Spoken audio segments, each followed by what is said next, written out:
கூட நினையாவே. ஓங்கொழியாயர் ஞானமூர்த்தியாகி உலகமெல்லாம் அளித்தருளும் உமையம்மை காண திரும் கமலும் மலரிதழித் திங்கள் கங்கை திகளரவம் வளர்சடைமேற் சேர வைத்து நீங்களரும் பவத்தொடர்ச்சி நீங்க மன்றுள் நன்று இமையோ துதி செய்ய நிறுத்தம் செய்யும் பூங்கமலம் மலர்த்தாள்கள் சிரத்தின் மேலும் புந்தியினும் உறவணங்கி போற்றல் செய்வாம். பரந்த பராவரை ஆதிபரநதீச்சை பரஞானம் கிரியை பரபோக ரூபம் தரும் கருணை உருவாகி விசுத்தா சுத்த தனுகரண புவன போகங்கள் தாங்க விரிந்த உபாதானங்கள் மேவியொன்றாய் விமலமாய் ஐந்தொழிற்கும் வித்தாய் அரந்தை கெடமணி மன்றுள் ஆடல் காணும் அன்னை அருட்பாத மலர் சென்னி வைப்பாம். குருமரபு வாழ்த்து. கைலாய பரம்பரையில் சிவஞான போத நெறி காட்டும் வெண்ணை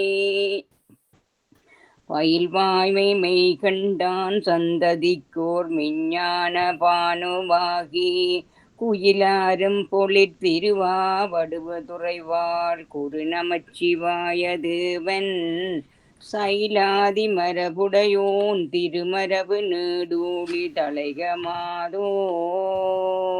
திருச்சிற்றம்பலம். இடைமருதி ஈசன் சாத்திர குழுவினர் ஆகிய சிவன் அடியார்களுடைய பொற்பாதங்களை வணங்கிக் கொண்டு சிவமலரம்மா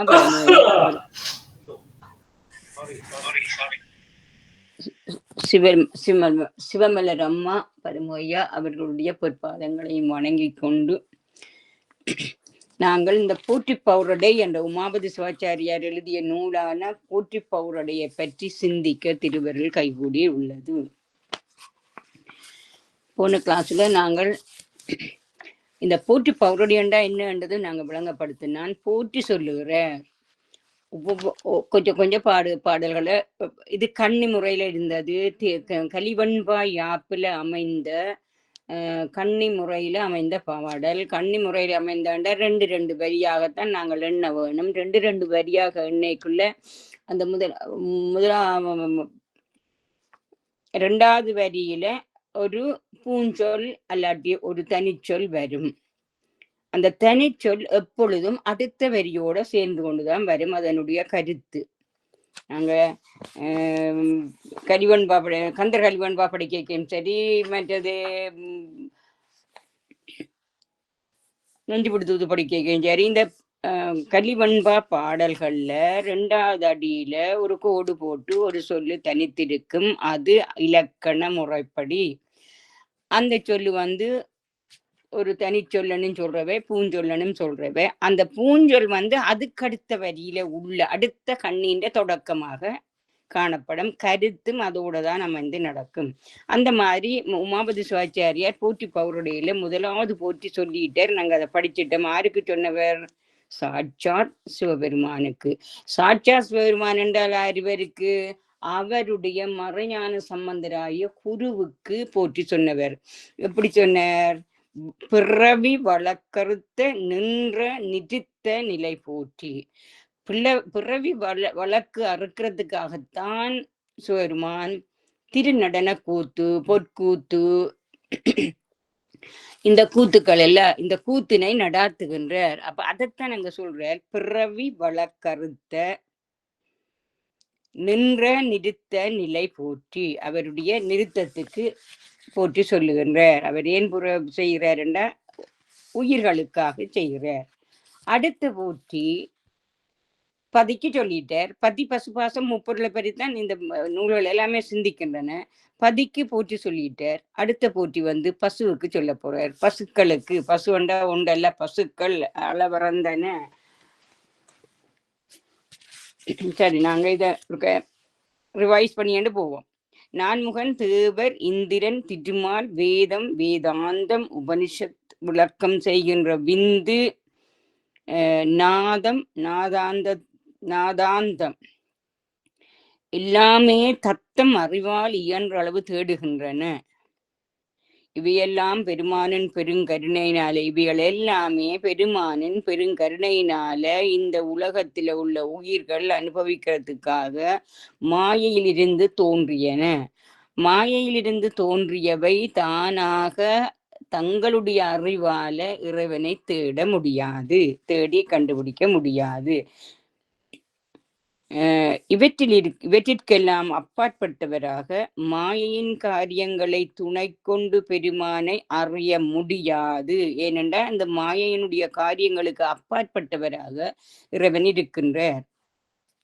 உயிர்க்கு பாதுகாப்பாக விளங்கும் பெருமான், அதாவது இறைவன், உயிர்களை உய்விக்க வேண்டும் என்னும் கருணையினால் தன்னை வணங்குபவரை வெட்கும் பேரின்பத்தை வழங்குவதற்கென சிறந்த மணிகளால் இழைக்கப்பெற்ற அழகிய திருச்சிற்றம்பலத்தில ஒளி நிறைந்து உயிர்களுடைய பிறவிப்புணியை அறுமாறு நிலை பெற்று ஆடலை செய்யும். அதான் ஒளி அன்றைக்கு மாமணி சூழ் மன்றுள் நிறைந்து ஒளி பொருந்திய மணிகளை கொண்ட திருச்சிற்றம்பலத்தில நின்று நிறுத்தம் ஆடுகிறார். நிறுத்தமேன் ஆடுகிறார்? பிறவி வழக்கறுக்க. யாருடைய பிறவி வழக்கறுக்க? பசுக்களினுடைய அளவிறந்த உயிர்களாகிய உயிர்களுடைய பிறவி வழக்கறுக்க. குன்றாத பல்லுயிர் அடுத்த பாடல சொல்றார். அப்ப நின்ற நிறுத்த நிலை போற்றி.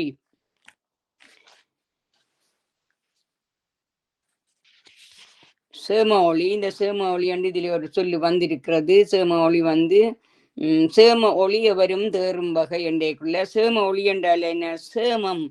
சேமித்தல் என்றது என்ன? நாங்க வைப்பு, நாங்க எங்களிடம் காசு இருந்தா பேங்க்ல போட்டு வைத்தா அது வைப்பிலே இருக்கும். தேவையான நேரம் நாங்கள் போய் அதில் எடுத்து எங்களுக்கு தேவையான அளவு எடுத்து செலவழிக்கலாம். அப்ப தொடர்ந்து அங்க சேர சேம வைப்பா இருக்கும். அது மாதிரி இங்க உயிர்களுக்கு மலப்பிணிப்பு அகற்றி அதற்கு அதை பாதுகாப்பை தருகின்ற ஒளிதான் சேம ஒளி. அப்ப சேம ஒளி என்னது? உயிர்களுக்கு பாதுகாப்பு, மலப்பிணி அகற்றி பாதுகாப்பு தருவதுதான் சேம ஒளி. பெருமானின் திருக்கூத்து ஐந்தொழில் கூத்து என்றும் கூறப்படுகிறது. ஐந்தொழில் இயற்றும் சிறப்புடையது. ஐந்தும் உயிர்கட்கும் பிறவி புனிக்கு மருந்தாய் அமைவதனால் பிறவி வழக்கறுத்த நிறுத்தம் என்றார். அதாவது மருந்தாக அமைகிறது பிறவியுடையவர்களுக்கு, திரும்ப திரும்ப பிறவி எடுப்பவர்களுக்கு அந்த திருக்கூத்து மருந்தாக அமைகிறது. சிவஞானிகளுக்கு அது விருந்தாக அமைகிறது. சிவஞானிகள் இறைவனை சேர்ந்தவர்கள், இறைவனுடைய தூக்கிய திருவடியின் கீழே அமர்ந்திருப்பவர்கள், அவர்களுக்கு இது விருந்தேன். அவர்கள் பேரின்பத்தை அனுபவித்துக் கொண்டே இருக்கிறார்கள். அந்த திருக்கூத்தினால கிடைக்கின்ற பேரின்பத்தை அனுபவித்துக் கொண்டே இருக்கிறார்கள். இப்ப எத்தனையோ சிவஞானிகள் இருக்கிறார்கள். நாங்கள் இந்த திருக்கூத்தை காணுவதற்கு உமையம்மையார் திருக்கூத்தை காண்ற மன்றில் ஆடுறது, அதை விட வியாக்கிரபாதர், பதஞ்சலி முனிவர் அந்த திருக்கூத்தை காண போறோம் என்று சொல்லி அவர் காட்டுகிறார் அவருக்கு. அப்ப அவர்கள் எல்லாம் பேரானந்தத்தை அனுபவித்துக் கொண்டே இருக்கிறார்கள். அப்ப அவர்களுக்கு இறைவனுடைய திருக்கூத்து விருந்து. அப்படிப்பட்ட சிவஞானிகளுக்கு விருந்து. விளக்கின் துணை கொண்டு உலகப் பொருட்களை எல்லாம் அறியலாம். விளக்கின் துணை என்ற விளக்கை ஏற்றி வச்சா விளக்கு ஒளி தரும். அந்த ஒளியை கொண்டு உலகப் பொருட்கள், இந்த எங்க அந்த விளக்கு வச்சிருக்கிறோமோ அந்த அறையில் உள்ள பொருட்கள் எல்லாத்தையும் காணலாம். சரியோ? அதே மாதிரி அந்த விளக்கை கொண்டு போய் இன்னும் ஒரு அறையில வச்சு இன்னும் ஒரு அறையில ஒரு பொருளை தேட போறோம்னா அங்க அதை தேடிக்கொள்ளலாம். அதற்கு இந்த விளக்கு ஒளி பொருளை காட்டும். ஆனா விளக்கின் ஒளியை காணுவதென்றால் உலகப் பொருள்கள் எல்லாம் உதவ மாட்டாது. அந்த விளக்குக்கு ஒரு ஒளி இருக்குதானே, சுடர் எரிந்து கொண்டிருக்கிறதல்லோ, அந்த ஒளியை நாங்க காண்றதா இருந்தால் நாங்க தேடி எடுத்த இந்த விளக்கின் ஒளியால தேடி எடுத்த பொருட்கள் எதனாலும் அந்த விளக்கின் ஒளியை காண முடியாது. விளக்கின் ஒளிதான் தன்னையும் காட்டுகிறது. விளக்கின் ஒளியேதான் விளக்கை காட்டுமாறு போல சிவத்தை நாம் அறிய வேண்டும் என்றால் இந்த இதொரு உவமை.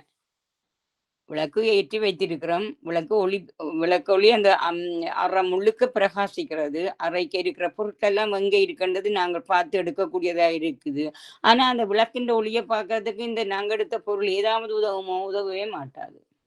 அப்ப எது உதவுறது? விளக்கின்ற ஒளிதான் தன்னையும் காட்டுகிறது. தான் பிரகாசமா எரியுறேன் அந்த ஒளிதான் எங்களுக்கு காட்டுகிறது. அதே மாதிரி இது உவமையா சொல்லப்படுகிறது விளக்கின் ஒளி. சிவத்தை தேடும் பொருட்களை இவற்றை கொண்டு நாம் அறிய முடியாது. நாம் அறிய வேண்டுமென்றால், சிவத்தை அறிய வேண்டுமென்றால் இந்த பொருட்களை கொண்டு அறிய முடியாது. இந்த போற்றிப்பொருளையில மேலே சொல்லப்பட்ட அவர்கள் சொல்லப்பட்ட விடயங்கள் அத்தனையும் மாயையின் வடிவங்கள். அப்ப மாயையின் வடிவங்களால மாயையினுடைய காரியங்களால சிவத்தை அறிய முடியாது. சிவத்தை அறிய வேண்டுமானால் சிவத்தால் தான் அறிய முடியும். தன்னை அறிய தருவான் என்று சொல்லுவது போல ஈசனை அறிவதற்கு எந்த பொருளும் உதவாது. அவனே உள்ளிருந்து உணர்த்துவான். அந்த உண்மையை உணர்த்தும் விதமாக திருக்கூத்து ஆடிக்கொண்டிருக்கிறார் பெருமான். அந்த ஆட்டத்தை, அந்த நடனத்தை தான் எல்லாவற்றிற்கும் ஆதாரம். எனவேதான் அதனை போற்றுகிறார். பிறவி வழக்கறுத்த நின்ற நிறுத்த நிலை போற்றி என்றார் உமாவதியார். பிறவி வழக்கறுத்தன்னு திரும்ப திரும்ப சொல்றேன்டா, இந்த திருக்கூத்து ஏன் நடைபெறுகிறது என்ற ஒரு கேள்வி கேட்டால் அதற்கு விடை என்ன? இந்த பல்லுயிர்களுடைய பிறவி வழக்கறுக்கத்தான் இந்த திருக்கூத்து நடைபெறுகின்றது என்பதற்காகத்தான் பிறவி வழக்கறுத்த நின்ற நிறுத்த நிலை போற்றி என்று முதல் பதிக்கு போற்றி சொல்லிட்டார். இனி இவர் பொதுவாக உமாபதி சிவாச்சாரியாருடைய வழக்கு, அதாவது என்ன மாதிரி அவர் சொல்றவர் என்றா எப்பொழுதும் பதியை சொல்லி பசுவை சொல்லி பாசத்தை சொல்லுவார். எங்கே பார்த்தாலும் தெரியும். நாங்க சிவபிராசம் படிக்க முதல் பசுவை பற்றி பதியை பற்றி சொல்லி கொண்டிருந்தவர். அதுக்கு பிறகுதான் சில பாடல்கள்ல பசுவை பற்றி சொன்னவர். அதுக்கு பிறகுதான் சில பாடல்கள்ல பாசத்தை பற்றி சொன்னவர்.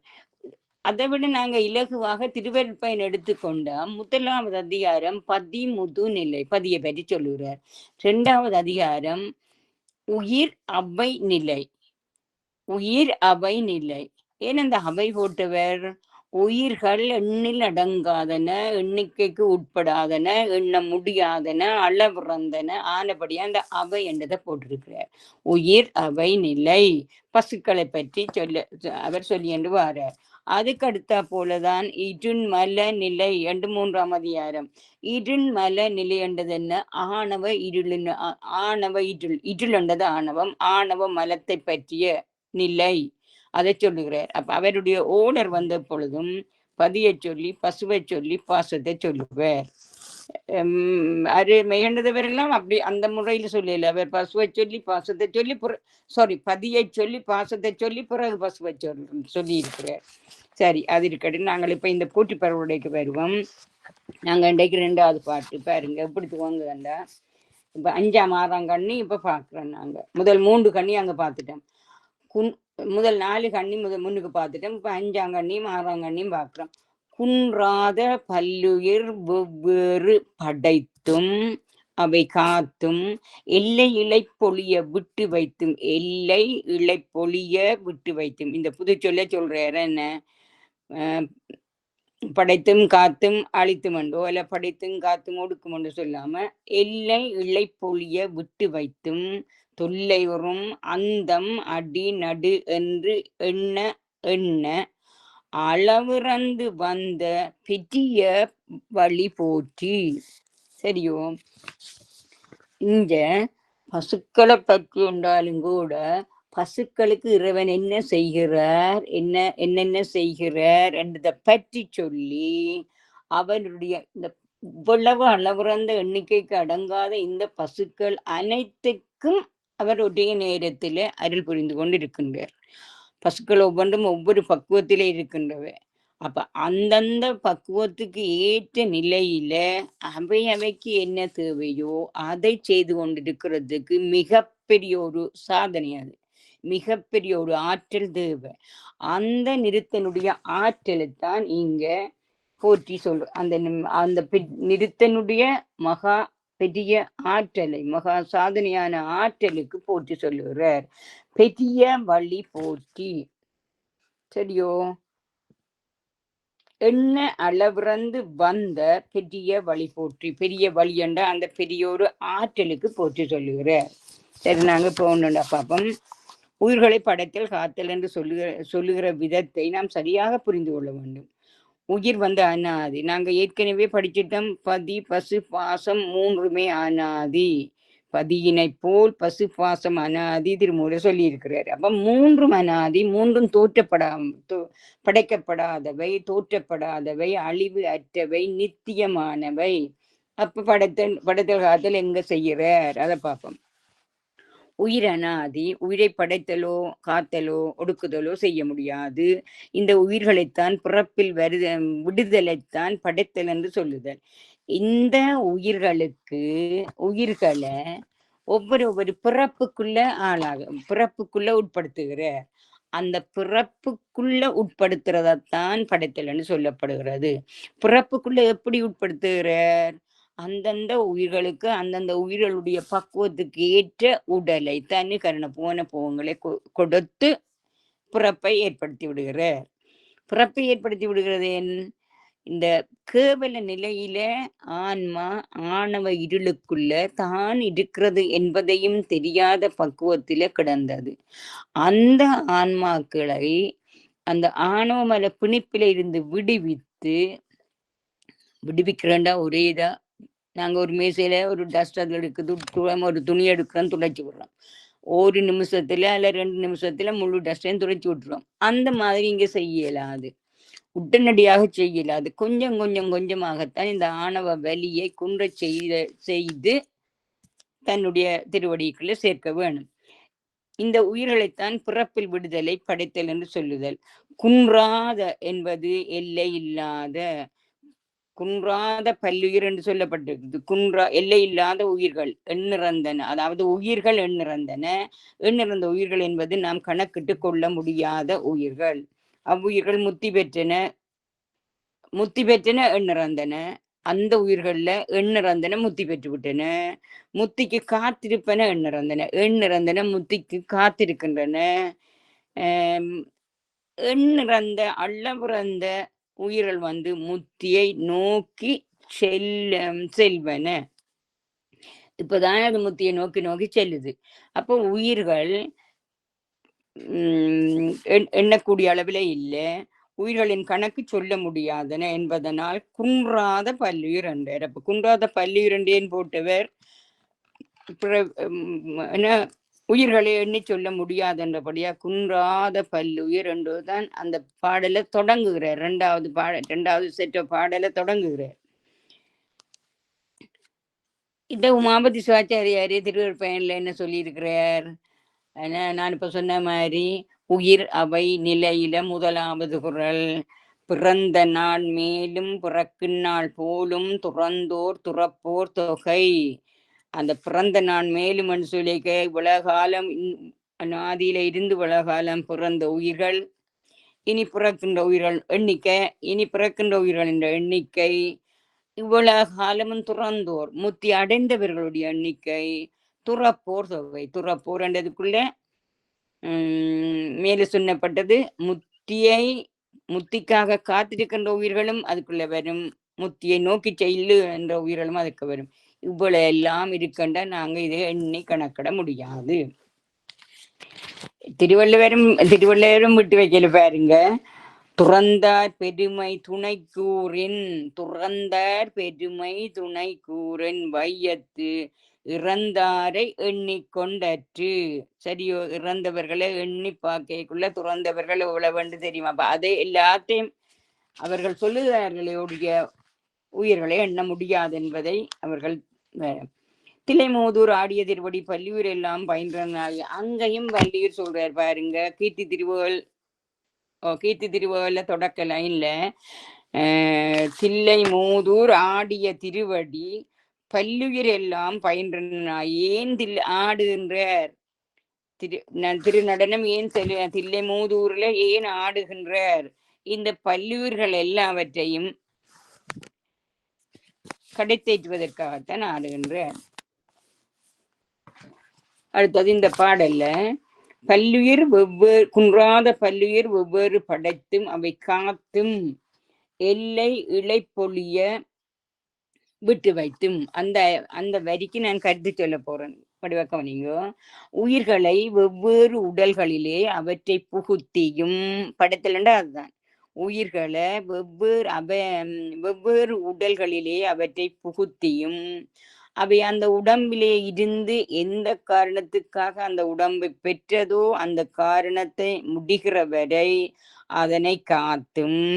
இதுல அந்த சொல்லுற இடையில சொல்ற கருத்துக்கள் எல்லாம் அதுக்கு நுட்பமான கருத்து இருக்கு. என்னண்டா எந்த உடலில் உயிர்களை வெவ்வேறு உடல்களில அவற்றை புகுத்தியும் அதே உயிரள உடல்ல புகுத்தின்னு சொல்லலாம் தானே. ஏன் வெவ்வேறு உடல்ன்னு சொல்றது? எல்லா உயிர்களும் ஒரே மாதிரியானவை அல்ல. ஒவ்வொருத்தருக்கும் வெவ்வேறு உடல் வழங்கப்பட்டிருக்கிறது. சும்மா பார்க்கைக்குள்ள பறப்பன, நீர்வாழ்வன, ஊர்வன, மிருகங்கள் என்றெல்லாம் சொல்லி மனிதர் தேவர்ன்னு சொல்லலாம்.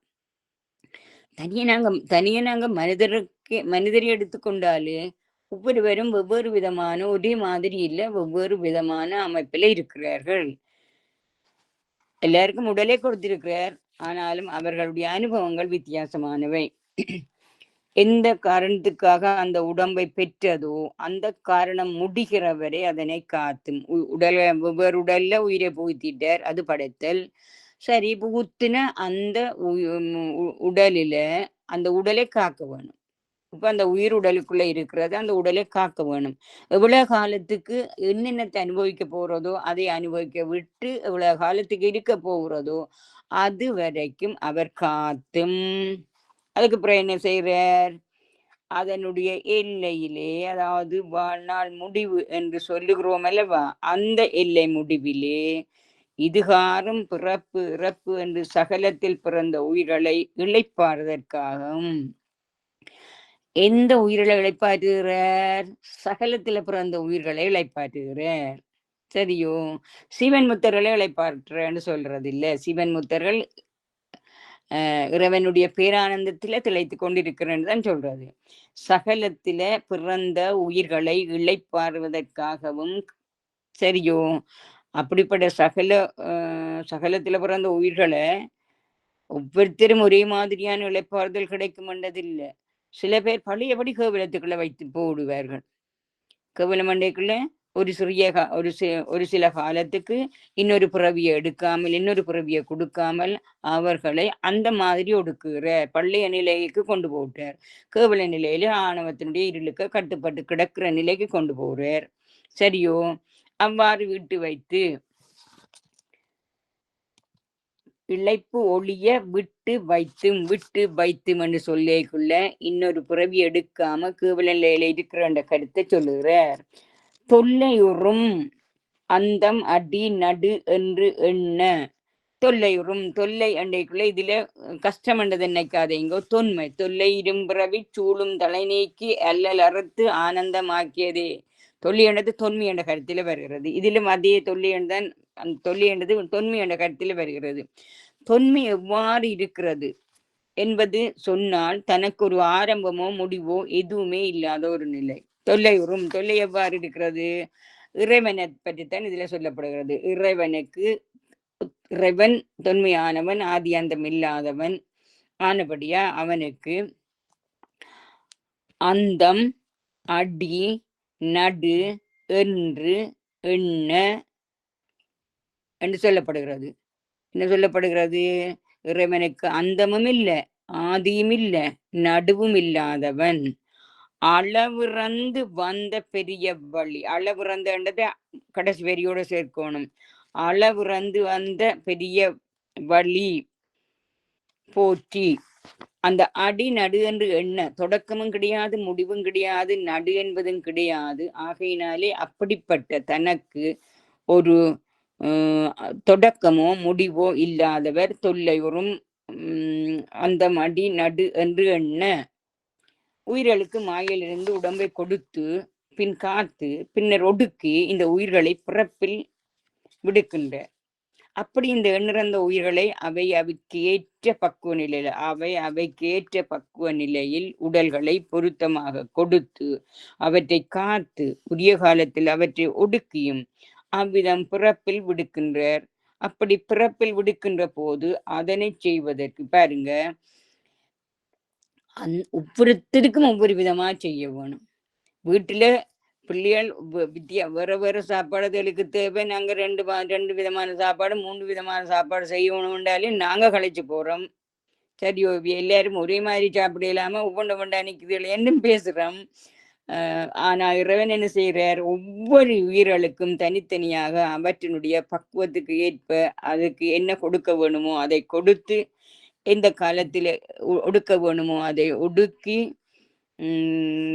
எந்தெந்த உயிர்களுக்கு மேல அதாவது சுவானந்த பேட்டை கொடுக்க வேணுமோ அந்த சுவானந்த பேட்டை கொடுத்து அவ்வாறு அந்த உயிர்களுக்கு தக்க வகையில திரும்பி பிறவி கொடுக்க வேண்டியவைக்கு பிறவி கொடுக்கிறார், திரும்பி உடனடியா பிறவி கொடுக்க வேண்டியவைக்கு கபிலத்துல விடுகிறார். அப்போ இவ்வளவு தூரம் அந்த இவ்வளவு ஆற்றல் என்றதுக்கு அதற்கு எவ்விதமான ஆற்றல் தேவை என்பதை எண்ணி பார்க்க வேண்டும். அளவிறந்து வந்த பெரிய வழி போற்றி. உயிர்களுக்கு இறைவன் செய்வதற்காக இறைவனுடைய ஆற்றலுக்கு போற்றி சொல்கிறார் இந்த 2வது போற்றி. சரியோ?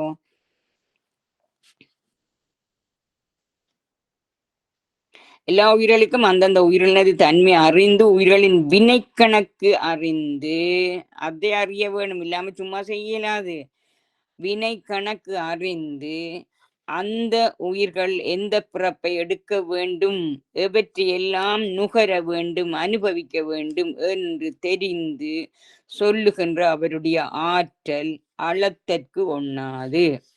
அளவிறந்து வந்த பெரிய வழி, அதாவது கணக்கில்லாமல் நிகழுகின்ற அநாதி கிருத்திய முறை. அதாவது அநாதி கிருத்திய முறை என்றால் அவரும் அநாதி, அவருடைய கிருத்திய முறை, அவருடைய தொழிலும் அநாதி, இந்த நடனமும் அவருடைய அநாதி. மிகப்பெரிய ஆற்றல், அதாவது அளவிறந்தது மிகப்பெரிய, பெரிய வழி என்றது ஆற்றல்கள் விளங்குகின்ற அந்த ஆற்றலுக்கு நான் வணங்குகின்றேன். அந்த அந்த நின்ற நிலையில் நின்ற நிறுத்தனை வணங்குகின்றேன் என்றவர் நிறுத்தனுடைய எல்லை இல்லாத ஆற்றலை நான் போற்றுகின்றேன் என்று 2வது போற்றியில சொல்றார். 1வது போற்றியில நிறுத்தனை நான் வணங்குகின்றேன், நின்ற நிறுத்த பிறவி வழக்கறுத்த நின்ற நிறுத்த நிலை போற்றி என்று நிறுத்தனை வணங்கினவர். 2வதுல அவருடைய ஆற்றல்களை பெரிய வழி போற்றி என்று 2வது போற்றி சொல்லுகிறார். எல்லை இழைப்பொழிய விட்டு வைத்தல். அந்த இதுல சில சொற்களை நாங்க பார்ப்போம். குன்றாத பள்ளியூர், அது நான் உங்களுக்கு சொல்லிட்டேன். உயிரவை நிலை, அவற்றினைக்கு படைத்தும் அவை காத்தும் என்று சொன்னது. உயிருக்கு படைப்பில்லை, உயிர் மனாதி, உயிருக்கு உடல்களை கொடுத்தது படைத்தல். அந்த உடலோடு அந்த உயிர் எவ்வளவு காலம் வாழ வேணுமோ அவ்வளவு காலம் காத்து கொண்டிருக்கிறது காத்தல். இப்ப நான் எல்லை இழைப்பொழிய விட்டு வைத்து வந்ததுக்கு ஒருக்கா சொல்றேன். ஏன் அப்படி சொன்னவர்? எல்லை இழைப்பொழிய விட்டு வைத்தும், இங்கே இழைப்பொழிய விட்டு வைத்தும் என்கிறார். அழித்தல் உண்டோ ஒடுக்குதல் உண்டோ சொல்லாமல் ஏன் இவ்வாறு கூறினார்? நாங்க அப்படி ஒரு கேள்வி கேட்டு பார்க்கணும். ஏன் இவ்வாறு கூறினார்? இழைப்பாறுதல் என்கிறார். அதாவது படைத்தல் காத்தல் இழைப்பாறுதல் என்பதை இழைப்பை ஒழித்தல், இழைப்பார விடுவதைத்தான் இழைப்பை ஒழித்தல் என்று சொல்லியிருக்கிறார். இந்த இழைப்பை சில காலம் விட்டு வைத்து பிறப்பு இல்லாமல் விட்டு வைத்து சில காலத்துல பிறப்பு இல்லாமல் திரும்ப கவிழ் நிலைக்கு போகும். படைத்தல் காத்தல் இழைப்பாறுதல் இம்மூன்றும் உடலின் மீது செய்யப்படுகிறது. அதை நாங்க விளங்கிக்கணும். 5 தொழில்கள்ல 3 தொழில்கள் உடல்ல செய்யப்படுகிறது, 2 தொழில்கள் உயிரில செய்யப்படுகிறது. உடல் உயிர் 2ம் இருக்கிறது. அப்போ உடல்லையும் செய்யப்படுகிறது சில தொழில்கள் உயிருக்கு செய்யப்படுகிறது. உடலுக்கு செய்யப்படுகிறது தான் இந்த படைத்தல் காத்தல் இழைப்பாறுதல் இம்மூன்றும் உடல் மீது செய்யப்படுவது. மறைத்தல் அருளல் வந்து இந்த ரெண்டும் உயிரின் மீது நடைபெறுகின்ற ஐந்தொழில்கள் ஆகும். அப்ப ஐந்தொழில்களும் ரெண்டா பிரிச்சு உடல்ல 3 தொழில்கள், உயிரில 2 தொழில்கள் செய்கின்றார். பல்லுயிர் வெவ்வேறு படைத்தும் என்று கூறுவது, பல்லுயிர் வெவ்வேறு படைத்தும் என்று கூறுவது முதலாவது வரி உயிருக்கு வெவ்வேறு பிறப்புகளை கொடுத்ததிலே கொடுக்கும். அது நான் உங்களுக்கு சொல்லிட்டேன். நீர் வாழ்வன, தரையில் வாழ்வன, பறப்பன, நடப்பன, மனிதர், தேவர் என்று பல்வேறு இதுகளை கொடுத்து காலையில முடிய இழைப்பு ஒளிய விட்டு அந்த பிறப்பிலிருந்து விடுபட வைக்கின்ற இந்த ஆற்றலை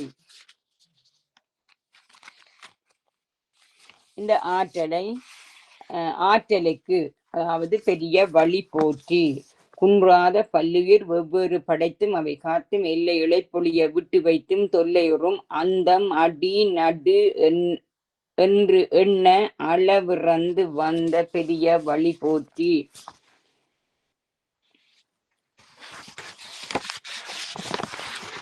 அடுத்த பாட்டு படிக்க போறோம். இது வந்து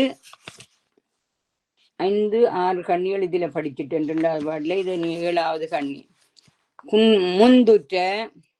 முந்துற்றன்றது 6வது கண்ணிக்கு என்ன வேணும், ஆனா அது அந்த தனிச்சொல். முந்துற்ற நெல்லுக்கு உமி தவிடு நீடு செம்பில் காளிதமும் வாட்சி போட்டு மொழி சொல்றேன். தொல்லை கடல் தோன்ற வரும் எல்லாம் ஒற்றுப்புடை ஒப்பாய்த்தான் உள்ளவாறு உண்டாய அருவமாய் எவ்வுயிரும் ஆர்த்தே உருவுடைய மாமணியை உள்ளடக்கும் மானாகம் வன்னிதனை தானடக்கும் காட்ட தகுதியும் போல். இது வளத்தையும் பார்ப்போம்.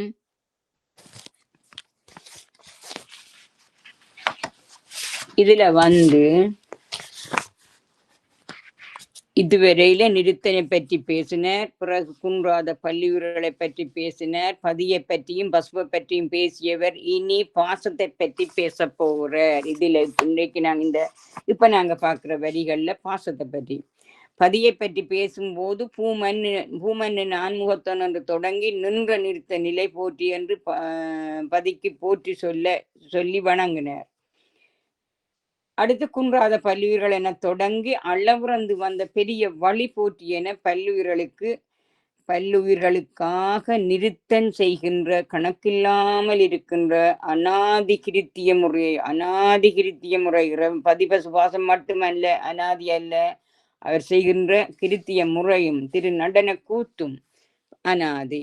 பல்லுயிர்களுக்காக நிறுத்தன் செய்கின்ற மிக பெரிய ஆற்றலுக்கு போற்றி சொல்லி வழிபடுகிறார். இதில் பசுவை பற்றி சொல்லியிருக்கிறார். இனி பாசத்தை பற்றி சொல்ல போகிறார். பாசம் என்று ஆணவத்தை சொல்லப்படுகிறது. இந்த ஆணவத்துக்கு என்ன தன்மை? இப்படி சில கேள்விகளை கேட்டா இதுல நான் இப்ப இன்றைக்கு வாய்ச்ச அந்த 3வது செட் பாடல் வரிகள்ல விடை வரும். என்ன கேள்வி? 4-5 கேள்வி கேட்க போறோம். ஒன்றா கேட்போம்.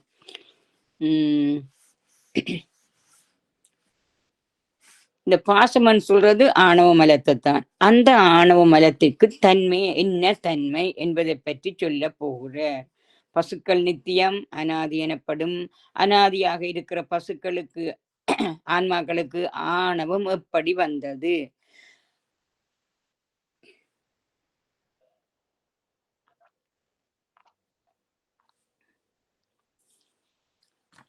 இதுல நாங்க உண்ட மறந்துடக்கூடாது. அனாதியாக இருக்கின்ற உயிர்களுக்கு ஆணவம் எப்படி வந்தது? ஆணவம் அனாதி, இறைவனும் அனாதி, ஆன்மாவும் அனாதி. ஆன்மா பற்றி தான் சொல்லப்பட்டது. ஆன்மாக்களுக்கு அனாதியாக இருக்கின்ற ஆன்மாக்களுக்கு ஆணவம் எப்படி வந்தது? 3மே அனாதியா இருக்கிறது. ஆனபடியால் அனாதியாக இருக்கும் உயிர்களுக்கு அவற்றை பிறப்பில் செலுத்தப்படுவது ஏன்? அனாதியாக இருக்கின்ற உயிர்களை முதல் ஒரு கேள்வி கேட்டுட்டாரு, இன்னும் சொல்லல. ஆன்மாக்களுக்கு ஆணவம் எப்படி வந்தது? 2வது அடுத்த போல கேட்கிறார், அனாதியாக இருக்கும் உயிர்களுக்கு அவற்றை பிறப்பிலே ஏன் செலுத்த வேண்டும்? அனாதியாகவே இறைவன் அனாதி, ஆன்மாக்கள் அனாதி, ஆணவம் அனாதி.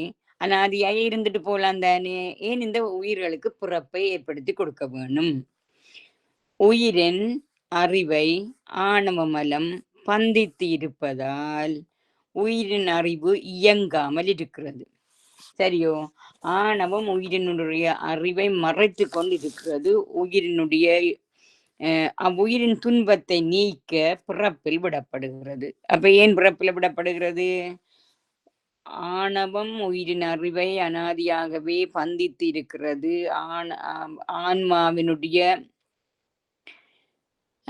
ஆன்மாவினுடைய அறிவு, ஆன்மா தான் ஒரு ஆள் இருக்கிறன்றதே அதுக்கு தெரியாது. அதுக்கு அறிவு இருக்கு, இச்சா ஞான கிரிய சக்திகள் இருக்கின்றன தெரியாமல் இருளுக்குள்ள மூழ்கி கிடக்கிற உயிர்களை மீட்டெடுப்பதற்காக பிறவி கொடுக்கப்படுகிறது. அப்ப ஆணவமலத்தை நீக்குவதற்காகத்தான் பிறவி கொடுக்கிறதுன்றதை நாங்க உய்த்து உணர்ந்து கொள்ள வேணும். இருளுக்கு கிடக்கிற ஆன்மாக்களை ஆணவமலத்திலே என்ன அந்த ஆன்மாக்களுக்கு அதனுடைய அறிவை புகுத்துவதற்காக உயிர் பிறவியை கொடுக்கப்படுகிறது என்று சொல்லேக்குள்ள பிறவி ஏன் வருகிறது? எங்களிடமுள்ள ஆணவ மலத்தை தீர்ப்பதற்காகத்தான் எங்களுக்கு இந்த ஒவ்வொரு பிறவியும் வருகிறது. ஆணவமலம் அறியாமையாகி இருளில் உயிரை பந்தப்படுத்தி வைத்திருப்பதால் அந்த உயிரை பிறப்பில் விட்டு கொஞ்சம் கொஞ்சமாக சிறிது சிறிதாக ஆணவ பிடிப்பில் இருந்து உயிர்களை விடுபடுவதற்காகத்தான் பிறப்பில் விடப்படுகிறது.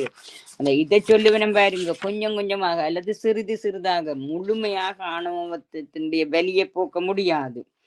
இந்த சைவ சித்தாந்தம்தான் இந்த ஆணவ மலம் பற்றி பேசுகிறது. வேறு எந்த ஒரு மதங்களும் பேசுவதில்லை. அவைக்கு ஆணவம் என்றதே இல்லை. அவை ஆணவம் என்ற இடத்துல மாயை போட்டு வச்சிருக்கணும். அவைக்கு ஆணவம் மலம் என்றது இல்லை. அவை இருமலம், மாயை, கண்மம் என்றுதான். சில பேர் அதுக்கும் அந்த மலமும் இல்லையென்றே சொல்லுவார்கள். அப்படி ஒன்றுமே இல்லையென்றும் சொல்லுவார்கள். ஆணவ மலம் பற்றி சைவ சமயம் மட்டுமே பேசுகிறது. அப்ப அதுவும் ஒரு எங்களுக்கு சிறப்பு என்றது.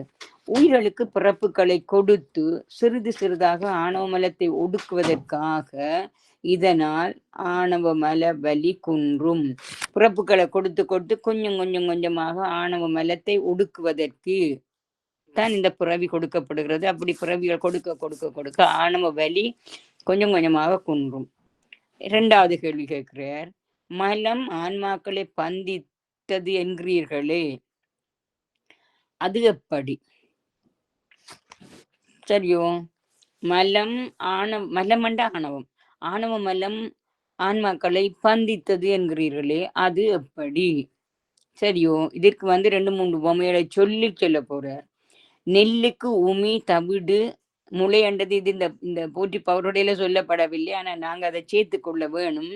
முளை நீடு செம்பிற்காளிதமும் தொல்லை கடல் தோன்ற தோன்ற வரும் எல்லாம் ஒரு குடை ஒப்பாய்த்தான் உள்ளவாறு உண்டாய் அருவமாய் எவ்வுயிர்க்கு ஆர்த்தி என்ற பொருந்தி.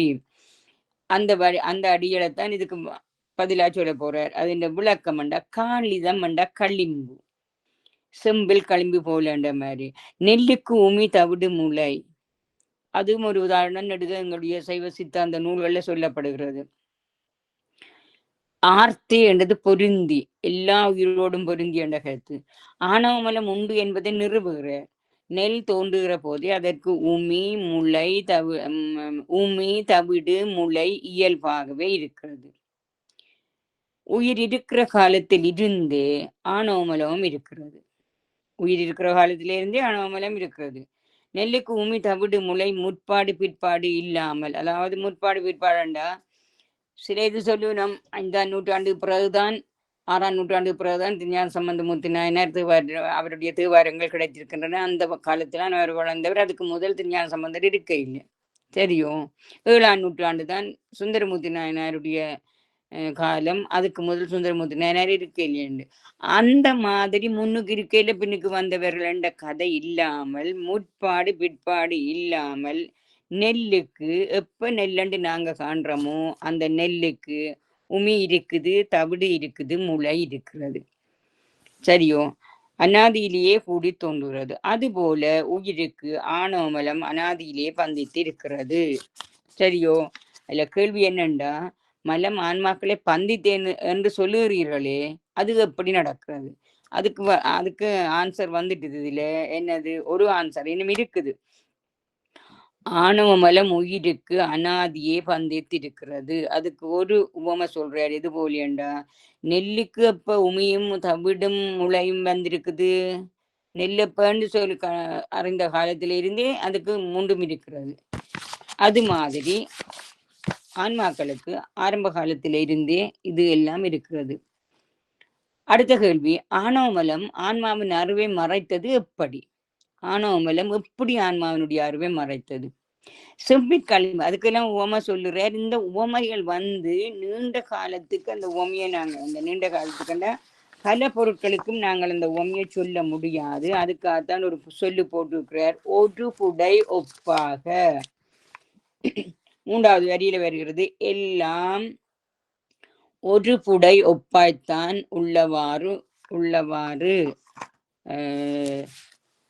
செம்பில களிம்பு செம்பின் நிறத்தை மறைக்குமா போல உயிரின் அறிவை ஆணவம் மறைத்து நிற்கும். இப்ப செம்பை நாங்க கொஞ்சம் சில நாட்களுக்கு பிளங்காம வச்சு போட்டு நாங்க உபயோகிக்காம வச்சு போட்டு எடுத்து பார்த்தா செம்புல நாங்க வச்ச அந்த மஞ்சள் நிறமான செம்பா இருக்க மாட்டாது. என்ன நிறமோ அந்த நிறத்திலே இருக்க மாட்டது. அந்த செம்பு முழுக்க களிம்பு விரண்டு இருக்கும். அப்ப அந்த செம்பின் நிறத்தை களிம்பு மறைக்கிற மாதிரி ஆணவ மலம் ஆன்மாவினுடைய அறிவை மறைக்கிறது. ஆணவ ஈற்றில் ஆன்மாவினுடைய அறிவை மறைக்கிறது. அடுத்த கேள்வி கேட்கிறார், ஈசனுடைய வியாபகத்துல ஆன்மாக்கள் இருக்கிறது என்றால், ஆணவம் உயிரின் அறிவை மறைக்கிறது என்றால், சிவம் இருக்கும்போது ஆணவம் எப்படி உயிரின் அறிவை மறைக்கிறது? ஒவ்வொரு கேள்வியில உருவாக்கி அதற்குரிய விடியாக இந்த பாடல்களை தொகுத்து தந்திருக்கின்றார். சிவத்தின் வியாபகத்தில் உயிர் இருக்கிறது.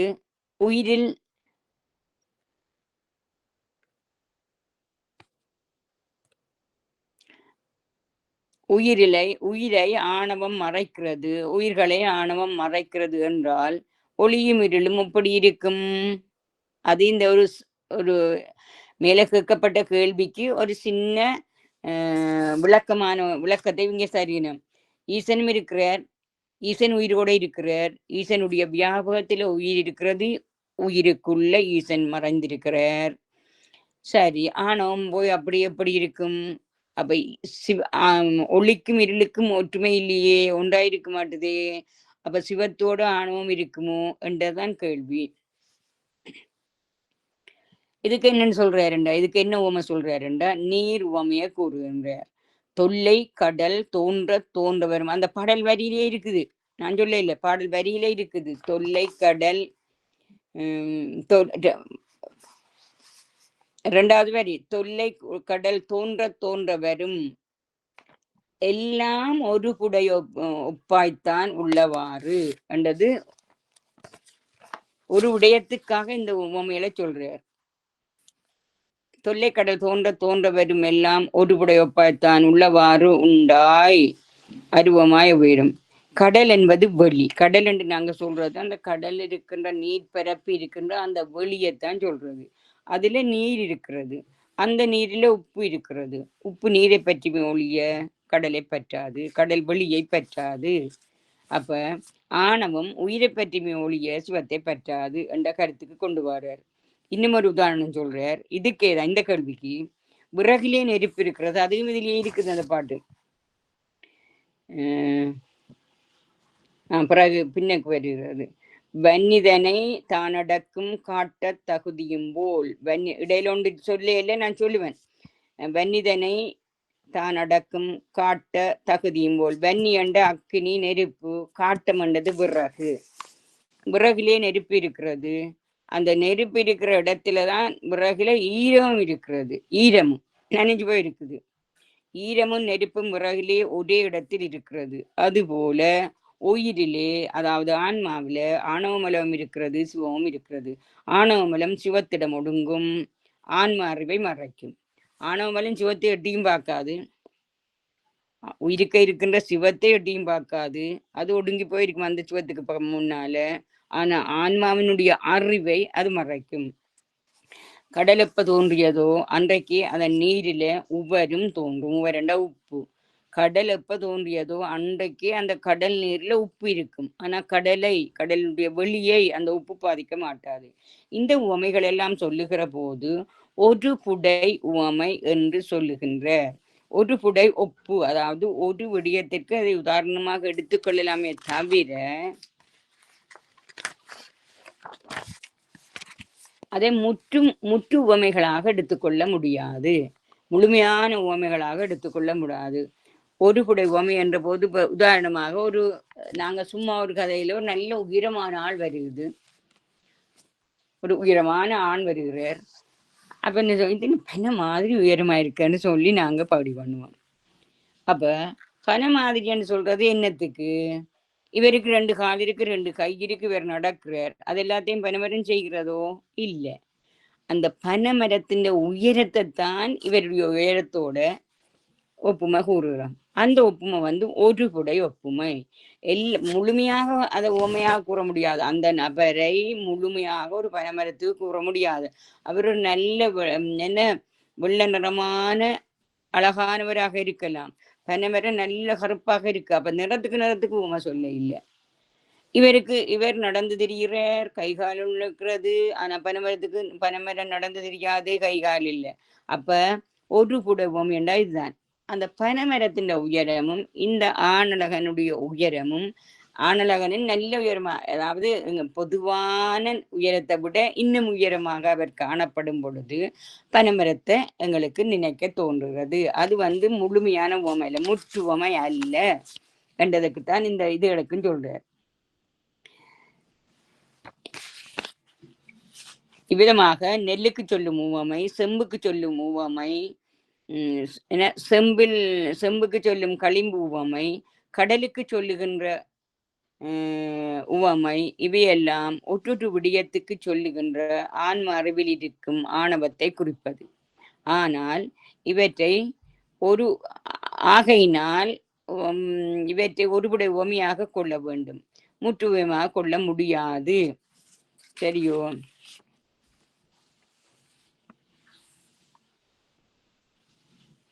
இப்ப இன்னும் ஒன்றை யோசிக்கணும்.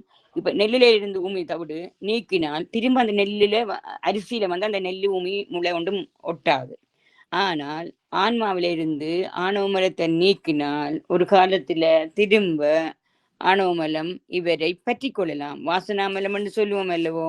இவர் உண்மையான அந்த தொடர்ந்து ஆணவமலத்தை நீக்குவதற்குரிய அந்த முயற்சியை எடுத்துக்கொள்ளாம இருந்தால் இவரிடம் திரும்பவும் இந்த பிரபஞ்ச வாழ்க்கை வந்துவிடும். ஆணவம் திரும்ப சேர்ந்துவிடும். அடுத்தது நான் ஒரு வரி விட்டேன்னு சொன்னேன் இடையில. வனிதனை தானடக்கம் காட்ட தகுதியும் போலன்றதுக்கு மேல உருவுடைய மாமணியை உள்ளடக்கும் மாநாகம். உருவுடைய மாமணியை உள்ளடக்கும் மாநாகம் கண்டது. நாகத்தினுடைய நஞ்சுதான் மணியாக மாறும் என்று சொல்லுவார்கள். நாகத்திடம் இருக்கின்ற நஞ்சுதான் மணியாக மாறும். அந்த நஞ்சு நாகத்துக்கு ஒரு பையில இருக்கிறது. சரியோ? அது ஆக்கள நாகம் கொத்தைக்குள்ள அது அந்த பையையும் அமர்த்தினாத்தான் அந்த விஷம் அதில் ஏறும். பைய அது அமர்த்தாவிட்டால் விஷம் ஏறாது. கடிச்சாலும் கடிச்ச காயம் இருக்கும், அது விஷமாகாது. அந்த பைய அது அமர்த்தி விட்டால் அந்த விஷம் வந்துடும். அந்த பையக்குள்ளதான் அந்த விஷம் இருக்கிற விஷம்தான் மணியாக மாறுகிறது. நச்சு பையக்குள் இருக்கும்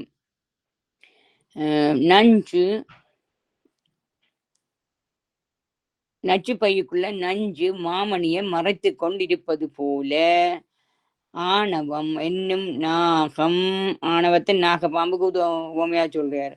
உயிரின் அறிவை மறைப்பது நச்சு பையுக்குள்ள இருக்கிற மணியை மறைத்த மாநாகம் போன்றது. அப்ப இந்த பேர் சொன்னதே இந்த உருவுடைய மாமணியை உள்ளடக்கும் மாநாகம். ஏனென்றா நாகம் எப்படி தன்னுடைய நஞ்சை மறைத்து வைத்துக் கொண்டிருக்கிறதோ அது மாதிரி ஆணவமாகிய மல்லம் ஆன்மாவனுடைய அறிவை மறைத்து வைத்துக் கொண்டிருக்கிறது. வன்னிதனை தானடக்கும் காட்ட தகுதி போல அது உங்களுக்கு சொல்லிட்டேன். நெருப்பு. அடுத்த வரி ஞானத்தின் கண்ணை மறைத்த, நான் இது வாசிக்கணும். ஞானத்தின் கண்ணை மறைத்த கடிய தொழில் ஆணவத்தால் எண்ணும் செயல் மாண்டு எவ்வுயிர்க்கும்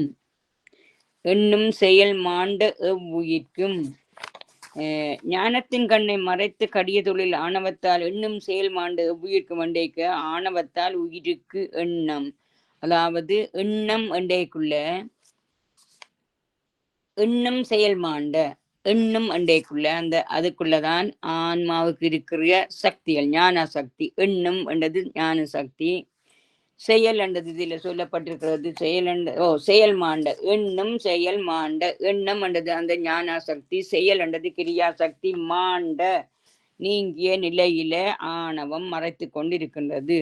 ஞானாசக்தி கிரியாசக்தி ஆகிய ஆன்ம அறிவை ஆணவமானது மறைத்து கொண்டிருக்கிறது. மாண்டா ஒடுக்கி கொண்டிருக்கின்றது. எல்லா உயிர்க்கும் ஆணவமலம் ஞான சக்தியையும் கிரியாசக்தியையும் மறைத்து கொண்டிருக்கிறது. ஞானம் என்பது பொதுவான அறிவு. சும்மா ஞானம்னு சொன்னா பொதுவான அறிவு. இச்சை ஞானம் கிரியையில உள்ள ஞானம் திட்டமிடும் அறிவு.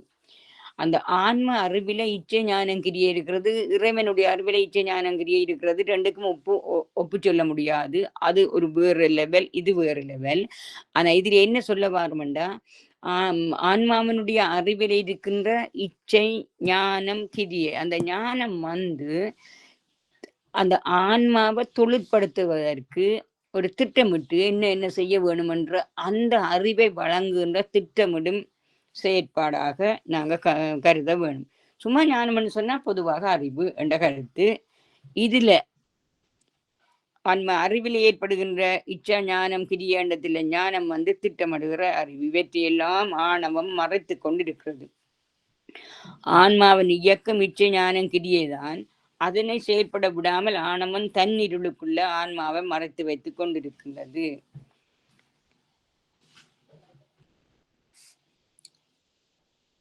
ஞானத்தின் கண்ணை மறைத்த கடிய தொழில் ஆணவத்தால் ஞானத்தின் கண்ணை மறைத்த கடிய தொழில். சரியோ? அதாவது கொடுமையான தொழில். ஆணவம் செய்கிற தொழில் என்ன? ஞானத்தின் கண்ணை மறைக்கிறது. அது கடிய தொழில். கடிய தொழில் என்ற கொடுமையான தொழில் என்றார் உமாபதி சுவாச்சாரியார். எண்ணும் செயல்மாண்ட ஞானமும் கிரியையும் மறைத்துள்ளது ஆணவம். எண்ணும் செயல்மாண்டது ஞானத்தையும் கிரியையும் மறைத்துள்ளது என்று கூறி இதுவரையில நான் இதுல இடையில 3வது பாடல்ல முழுக்க முடிக்க இல்லை. நான் உள்நாடி என்றதுல தொடங்கி அடுத்த முறை நான் செய்கிறேன். இப்போ உங்களுக்கு நேரம் வந்துவிட்டது என்றபடியால் உங்களுடைய நேரத்தை நான் அதிகம் எடுக்க விரும்ப இல்லை. இதுவரையில நிறுத்தி கொண்டு நாங்கள் அடுத்த கிழமை இதை பற்றி சிந்திப்போம் என்று கூறி இதுவரையில நான் பகிர்ந்து கொண்டதை கேட்டுக்கொண்டிருந்த அனைத்து